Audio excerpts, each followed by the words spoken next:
Hello everyone, good morning to all of you. Hopefully आप सभी fit and fine होंगे। आज का सेशन बहुत इंपॉर्टेंट है क्योंकि आज के सेशन में हम लोग 10 जून 2020 के करंट अफेयर कवर करेंगे।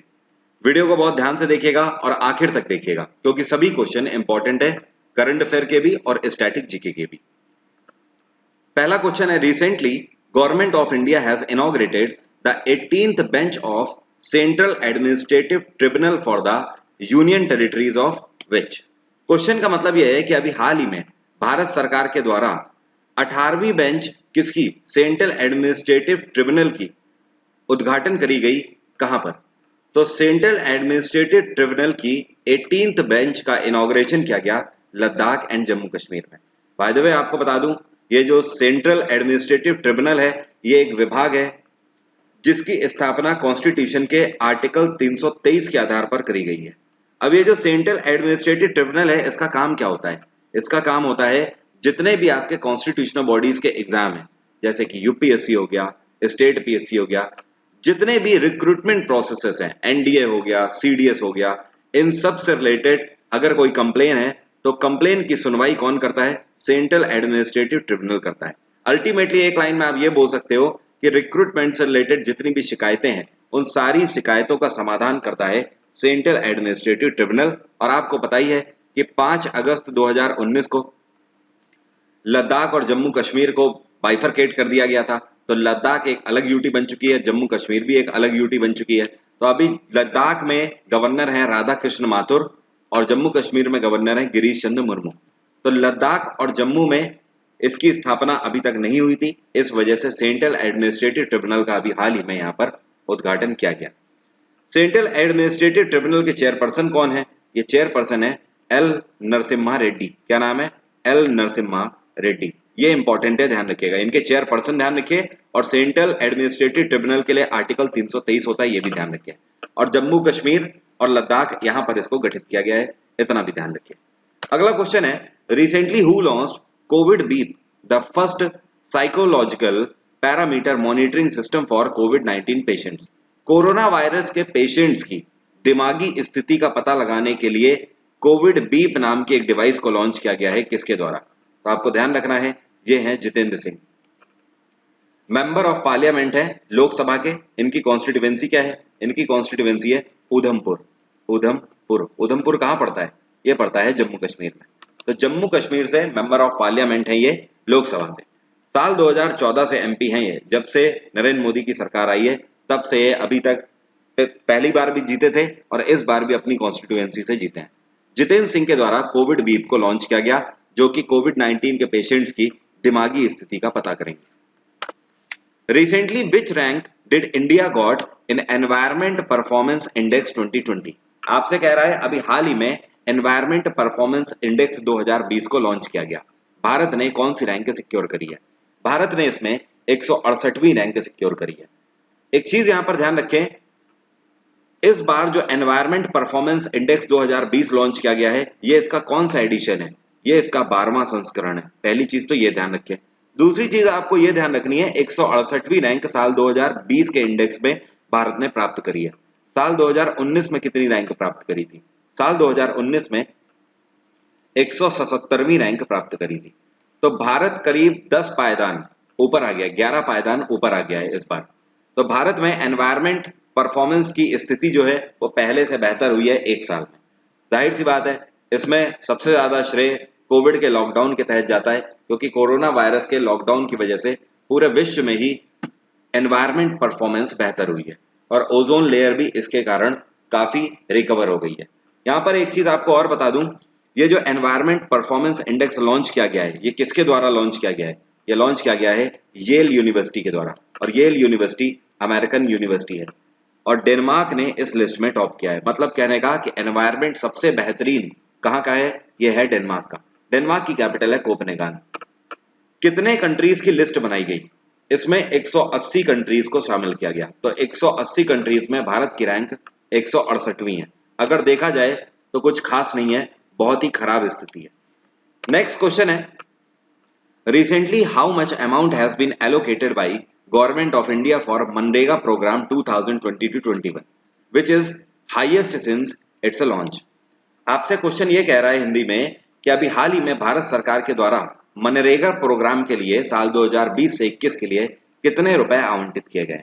मनरेगा का फुल फॉर्म होता है Mahatma Gandhi employment guarantee act.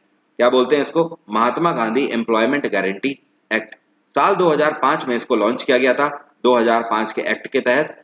और मनरेगा के लिए भारत सरकार के द्वारा इस बार 1,01,500 करोड़ रुपए आवंटित किए गए हैं 2020 से 21 के लिए। जब से मनरेगा को लॉन्च किया गया है तब से आज तक का यह सबसे बड़ा अमाउंट है मनरेगा के लिए। For trading of coal, India will set up a common trading platform known as. Bharat सरकार के द्वारा कोयले की ट्रेडिंग के लिए, कोयले की बिक्री के लिए एक प्लेटफॉर्म, कॉमन प्लेटफॉर्म खोला जा रहा है जिसका नाम क्या होगा? भारत सरकार ने फैसला किया है, इसका नाम होगा कोल एक्सचेंज। कोल एक्सचेंज इंटरनेशनल लेवल पर कोल की ट्रेडिंग करेंगे। और इस टाइम पर कोल एंड माइन मिनिस्ट्री किसके पास है? इसके मिनिस्टर हैं प्रहलाद जोशी, प्रहलाद जोशी। और मैंने आपको पहले ही बताया था, जब मैंने आपको अनअकैडमी लाइव पर आत्मनिर्भर भारत अभियान पढ़ाया था, उस पर मैंने आपको बताया था 20 लाख करोड़ के प्रोजेक्ट के आधार पर भारत सरकार ने फैसला लिया है कि कई सारी कोल माइनिंग को प्राइवेटाइज कर देंगे, क्योंकि अभी गवर्नमेंट सेक्टर होने की वजह से शायद काम ढीला है और भारत सरकार जितना टारगेट दे रही है उतना टारगेट पूरा नहीं हो रहा है। इस वजह से फैसला लिया है कि इसको प्राइवेटाइज कर दिया जाएगा। Public sector banks have sanctioned loan of how much amount to MSMEs under emergency credit line guarantee scheme. Question का मतलब यह है कि पब्लिक सेक्टर बैंक्स के द्वारा इनमें से कितना अमाउंट अभी हाल ही में एमएसएमई को आवंटित किया गया है emergency credit line guarantee scheme के तहत। एमएसएमईज के लिए पब्लिक सेक्टर बैंक्स की तरफ से आपको ध्यान रखना है 17,705 करोड़ रुपए आवंटित किए गए हैं। एमएसएमई मतलब समझते हैं ना, micro small and medium enterprises के लिए, लघु उद्योगों के लिए 17,750 करोड़ रुपए 705 करोड़ रुपए आवंटित किए गए हैं पब्लिक सेक्टर बैंक के द्वारा। ये जो 17,705 करोड़ रुपए आवंटित किए गए हैं, इसमें से अभी तक 8,320 करोड़ रुपए ऑलरेडी ट्रांसफर भी हो चुके हैं। तो करीब इसमें आपका 9,000 करोड़ के आसपास अभी बाकी है। वर्ल्ड बैंक ने अभी हाल ही में ग्लोबल इकोनॉमी, ये जो कोविड-19 का रिसेशन चल रहा है पूरी दुनिया भर में, इसके तहत वर्ल्ड बैंक के द्वारा ग्लोबल इकोनॉमी का परसेंटेज कितना प्रिडिक्ट किया गया है? वर्ल्ड बैंक ने प्रिडिक्शन दिया है ग्लोबल इकोनॉमी का 5.2%। ग्लोबल इकोनॉमी को बहुत बड़ा धक्का लगा है कोविड-19 रिसेशन की वजह से, और ये सिकुड़ कर सिर्फ 5.2% रह जाएगी अगले एक साल में। ये वर्ल्ड बैंक का आंकड़ा है। वर्ल्ड बैंक का ये भी कहना है कि ये जब से वर्ल्ड वॉर सेकेंड खत्म हुआ है 1945 से लेकर अब तक का लोएस्ट रेट है। इतनी नीचे इकोनॉमी पूरे वर्ल्ड की कभी नहीं गई जितनी इस टाइम पर चली जाएगी, 5.2% इस साल। साथ में आपको ध्यान रखना है वर्ल्ड बैंक के मेंबर कंट्रीज कितने हैं? 189 मेंबर कंट्रीज हैं वर्ल्ड बैंक के। वर्ल्ड बैंक की स्थापना 1944 में करी गई थी। वर्ल्ड बैंक के प्रेसिडेंट हैं डेविड मलपास। क्या नाम है? David Malpass. और वर्ल्ड बैंक का हेडक्वार्टर है वॉशिंगटन डीसी। वर्ल्ड बैंक ने अभी हाल ही में प्रिडिक्शन दिया है भारत की इकोनॉमिक ग्रोथ के लिए। वर्ल्ड बैंक का कहना है कि साल 2020 से 21 में भारत की इकोनॉमिक ग्रोथ कितनी रहेगी? वर्ल्ड बैंक के आधार पर भारत की इकोनॉमिक ग्रोथ रहेगी 3.2%। बाय द वे आपको बता दूं, एक महीने पहले वर्ल्ड बैंक ने प्रिडिक्शन दिया था, वो थोड़ा सा ब्लर था। वर्ल्ड बैंक के आधार पर एक महीने पहले प्रिडिक्शन दिया गया था 1.5 से लेकर 2.8% तक। अभी जो प्रिडिक्शन दिया गया है वो उससे कहीं ज्यादा बेहतर है। वर्ल्ड बैंक का कहना है कि भारतीय इकोनॉमी जो है, चाइना और भारत, ये दोनों देश पूरे वर्ल्ड में ऐसे होंगे जिनकी इकोनॉमी को सबसे कम धक्का लगेगा। तो इंडियन इकोनॉमी को आगे एक साल में बेहतर होता हुआ बताया है वर्ल्ड बैंक ने। हेडक्वार्टर आपको पता ही है वॉशिंगटन डीसी, 1944 में स्थापना करी गई थी और वर्ल्ड बैंक के प्रेसिडेंट है David Malpass. Recently Cristobal storm has touched which state of US. अभी हाल ही में अमेरिका के इनमें से कौन से स्टेट में क्रिस्टोबल नाम का एक तूफान आया? क्रिस्टोबल नाम का तूफान आया है अमेरिका के ल्यूसियाना स्टेट में। ल्यूसियाना स्टेट में, ध्यान रखिएगा। नेक्स्ट क्वेश्चन है, G20 members and invited countries have played over how much billion to support funding in global health.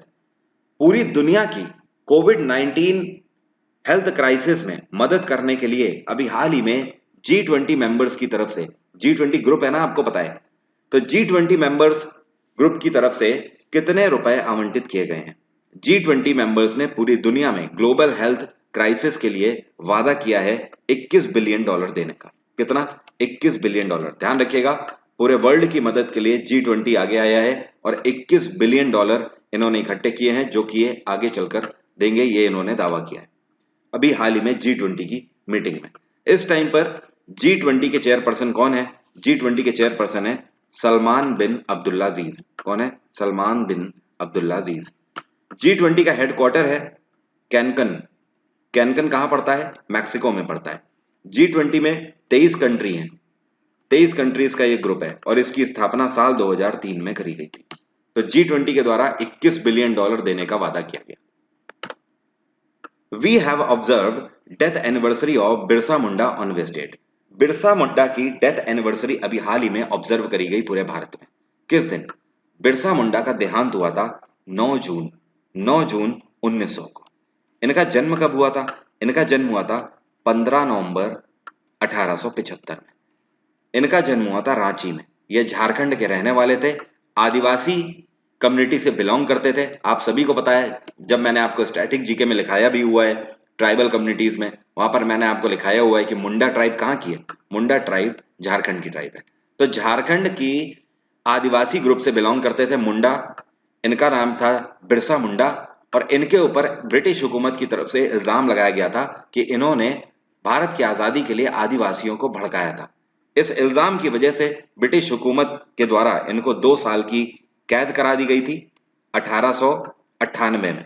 और 1898 में जब इनको 2 साल की कैद दी गई थी, माफ करिएगा 99 में, 1 साल बाद ही 1900 में जेल में ही ब्रिटिश हुकूमत के द्वारा इनको स्लो पॉइजन दिया जाने लगा था और धीमे धीमे इनको जहर देते रहे, जिसकी वजह से इनकी मौत हो गई थी जेल में 1900 में।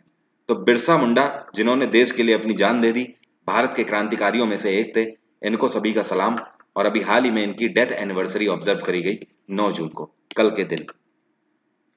अगला क्वेश्चन है, which Australian cricketer has been appointed as an officer in order of Australia. अभी हाल ही में ये कौन से ऑस्ट्रेलियन क्रिकेटर हैं जिनको ऑर्डर ऑफ ऑस्ट्रेलिया में ऑफिसर के तौर पर अपॉइंट किया गया? देखो, ऑर्डर ऑफ ऑस्ट्रेलिया कोई महकमा नहीं है, कोई डिपार्टमेंट नहीं है जिसमें ऑफिसर बनाया गया। इसको ये बेसिकली एक प्रेस्टिजियस अवार्ड है, ये मेडल है जिसको बोलते हैं ऑर्डर ऑफ ऑस्ट्रेलिया। अब जैसे आप देखते हो कि हॉल ऑफ फेम में अभी सचिन तेंदुलकर को शामिल किया गया था, तो बोलते हैं कि हॉल ऑफ फेम गैलरी में सचिन तेंदुलकर शामिल हो गए, तो उसके लिए गैलरी वर्ड यूज करते हैं। इसी तरीके से जिसको भी ऑर्डर ऑफ ऑस्ट्रेलिया मिलता है उसको ऑफिसर बोला जाता है ऑर्डर ऑफ ऑस्ट्रेलिया का। ठीक है, तो ये है माइकल क्लार्क। माइकल क्लार्क को ऑर्डर ऑफ ऑस्ट्रेलिया में शामिल किया गया। इससे पहले स्टीव वॉबी ऑर्डर ऑफ ऑस्ट्रेलिया में रह चुके हैं, ये भी ऑर्डर ऑफ ऑस्ट्रेलिया के ऑफिसर हैं। माइकल क्लार्क को अभी हाल ही में क्रिकेट में उत्कृष्ट कार्य के लिए ऑर्डर ऑफ ऑस्ट्रेलिया से नॉमिनेट किया गया है, अब इनको सम्मानित भी किया जाएगा। Which organization has developed a nano technology based disinfectant spray to combat 19 named as Ananya. Question का मतलब पहले हिंदी में समझो क्या बोल रहा है। आपसे कह रहा है इनमें से कौन सी ऑर्गेनाइजेशन है जिसके द्वारा अभी हाल ही में एक स्प्रे बनाया गया जो कि नैनो टेक्नोलॉजी बेस्ड स्प्रे है, इसका नाम है अनन्या। इस स्प्रे की खास बात है ये कोरोना वायरस से लड़ने में आपकी मदद करेगा। ये बनाया है डियार्ट ने। किसने? डियार्ट। और डियार्ट refers to defence institute of advance technology, इसका हेडक्वार्टर है पुणे में। तो डियार्ट के द्वारा अभी हाल ही में अनन्या नाम का स्प्रे लॉन्च किया गया। अब इसको यूज किया जाए कैसे जाएगा, इसका मतलब समझो। जैसे आप लोग ओडोमॉस वगैरह लगा लेते हो मच्छरों से बचने के लिए, फिर देखते हो बॉडी में आसपास मच्छर नहीं लगते, उसी तरीके से इस अनन्या स्प्रे को आपको अपनी बॉडी में लगा लेना है। डियार्ट का दावा है कि ये सिर्फ आपकी कोविड से ही रक्षा नहीं करेगा, इवन आप डायरेक्ट टच में आते हो किसी के, उससे भी जो वायरस है वो आपकी बॉडी में नहीं आने देगा। ये इसकी खास बात है। देखने वाली बात ये होगी कि आगे चल के कितना कारगर साबित होता है। तो ये थे हमारे आज के क्वेश्चन। उम्मीद करता हूं करंट अफेयर के सभी क्वेश्चन आपको क्लियर हो गए होंगे। अब हम लोग बढ़ते हैं स्टैटिक जीके के क्वेश्चंस की ओर आज के। चलिए स्टार्ट करते हैं स्टैटिक जीके के क्वेश्चन। आप लोग वीडियो को जरूर लाइक कर दिया करो, ये मेरा मोटिवेशन लेवल बढ़ाता है। वीडियो को जरूर लाइक करिए, लाइक जरा ठोक दीजिए दबा के। चलिए सेशन को स्टार्ट करते हैं। स्टैटिक जीके के पहला क्वेश्चन है, my passage from India is a book authorised by whom. ये एक बहुत ही फेमस किताब है, माई पैसेज फ्रॉम इंडिया। किसके द्वारा ये किताब लिखी गई है? इस किताब को ऑथर्ड किया है इस्माइल मर्चेंट ने। माफ करिएगा, अभी मैंने ऑथराइज बोल दिया था, यहां पर ऑथर्ड किया गया है। किसके द्वारा, मतलब किसके द्वारा ये किताब लिखी गई है? इस्माइल मर्चेंट इसके लेखक है, माई पैसेज फ्रॉम इंडिया के। ये जो आर के नारायण है, इनकी एक फेमस किताब है, इसका नाम है मालगुडी डेज। क्या नाम है? मालगुडी डेज। आप लोगों ने मालगुडी डेज सुना भी होगा। मालगुडी डेज सीरियल भी बन चुका है, किताब भी है, इसके ऊपर मूवी भी बन चुकी है, बहुत फेमस कहानी है। अगला क्वेश्चन है, metals which chemically behave both as metals and non metals is called what. Question का मतलब हिंदी में समझो क्या बोल रहा है। आपसे कह रहा है ऐसी धातु जो कि मेटल्स की तरह भी कंसीडर करी जाती है और नॉन मेटल्स की तरह भी बिहेव करती है। तो धातु का एक ऐसा गुण जो कि मेटल्स और नॉन मेटल्स दोनों की तरह बिहेव करता है, इस तरीके की धातु को क्या बोलते हैं? इस तरीके की धातुओं को बोलते हैं मेटालॉइड। क्या बोलते हैं? Metalloid. So second one is the correct answer. SSC ये क्वेश्चन कई बार पूछ चुका है, सीजीएल, सीएचएसएल, एमटीएस हर लेवल में पूछ चुका है। The largest river in terms of volume of water it carries is. आपसे कह रहा है दुनिया की सबसे लंबी नदी किस टर्म में सबसे ज्यादा अमाउंट ऑफ वाटर जो लेकर अपने साथ चलती है? सबसे ज्यादा अमाउंट ऑफ वाटर अपने साथ लेकर चलती है Amazon river. First one is the correct answer. Next question है, which article says about president rule. President rule मतलब हिंदी में इसको बोलते हैं राष्ट्रपति शासन। क्या बोलते हैं? राष्ट्रपति शासन। तो राष्ट्रपति शासन जो स्टेट में लगाया जाता है उसके लिए कौन सा आर्टिकल है? ये है आर्टिकल 356। 352 आपका नेशनल इमरजेंसी के लिए है, जिसको हिंदी में बोलते हैं राष्ट्रीय आपातकाल। 356 आपका प्रेसिडेंट रूल के लिए है, जिसको हिंदी में बोलते हैं राष्ट्रपति शासन, और इसी को स्टेट इमरजेंसी भी बोलते हैं, मतलब राज्य का आपातकाल भी बोलते हैं, जो कि अभी कुछ टाइम पहले महाराष्ट्र में लगा था। और आर्टिकल 360 फाइनेंशियल इमरजेंसी के लिए है, मतलब हिंदी में इसको बोलते हैं वित्तीय आपातकाल। आर्टिकल 377 होमोसेक्सुअलिटी के लिए, करण जौहर। नेक्स्ट क्वेश्चन है, Scott Morrison is the prime minister of which country. Scott Morrison अभी हाल ही में प्रधानमंत्री बने कौन से देश के? पिछले साल स्कॉट मॉरिसन प्रधानमंत्री एक बार फिर से बन गए, किसके? ऑस्ट्रेलिया के। So fourth one is the correct answer. और ऑस्ट्रेलिया की कैपिटल है कैनबरा, मैक्सिको की कैपिटल मैक्सिको सिटी, फ्रांस की कैपिटल है पेरिस, नॉर्वे की कैपिटल है ओस्लो। उम्मीद करता हूं सभी क्वेश्चन आपको आज के क्लियर हो गए होंगे। वीडियो को लाइक करिए और थोड़ा सा सपोर्ट करने की कोशिश करिए। वीडियो को आप लोग अपने इंस्टाग्राम में, टेलीग्राम में, फेसबुक में, हर जगह प्लीज शेयर कर दिया करिए। इतनी ही बस आपसे मदद चाहिए, बाकी मैं तो हूं ही आप लोगों की मदद करने के लिए। ये है मेरा डिस्काउंट कोड वरुण777, इसका यूज करिए अनअकैडमी पर किसी भी सब्सक्रिप्शन के लिए। अगर आपको कोई भी सब्सक्रिप्शन चाहिए तो इसका अगर आप यूज करेंगे तो जो भी डिस्काउंट होगा उसके ऊपर एक्स्ट्रा 10% डिस्काउंट आपको मिल जाएगा। Thank you so much, have a nice day, take care, bye bye, see you tomorrow. कल इसी टाइम सुबह 6 बजे मुलाकात होगी।